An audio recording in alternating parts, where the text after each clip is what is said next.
मोदी सरकार भन्ने पनि बालेन, सरकारमा पुगेपछि बोल्दै नबोल्ने पनि बालेन। बोल बालिन हृदय खोलेर के हुन्छ र संसदमा बोलेर। बालिन नबोलेकै कारण सम्भवतः चुनावपछि पहिलो पटक नै होला संसदमा दिनभर हंगामा मच्चिएको छ। मान्य सदस्यहरूलाई मैले केही भन्न खोज्दैछु। आरोप यति हो, प्रधानमन्त्री संसदको बैठकमा उपस्थित भएनन् अनि उठेका प्रश्नको जवाब दिन तयार भएनन्। यही बहानामा बुधबारको प्रतिनिधि सभा बैठक झण्डै हात हालाहालको अवस्थामा पुगेन।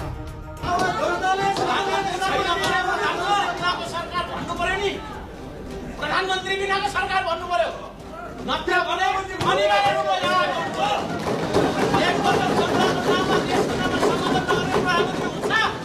बालेन धेरै बोल्दैनन्, यो विषय नागरिकलाई पनि थाहा छ।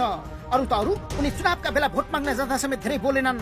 उनको लामो भाषण पनि 5-7 मिनटमै सकिएका छन्। नागरिकसँग पनि उनले ठूला आश्वासन बाँडेनन्, आफैलाई भोट दिन अपिल समेत गरेनन् र पनि भावी प्रधानमन्त्रीको रूपमा निर्वाचनबाट अत्याधिक मतले अनुमोदित भए।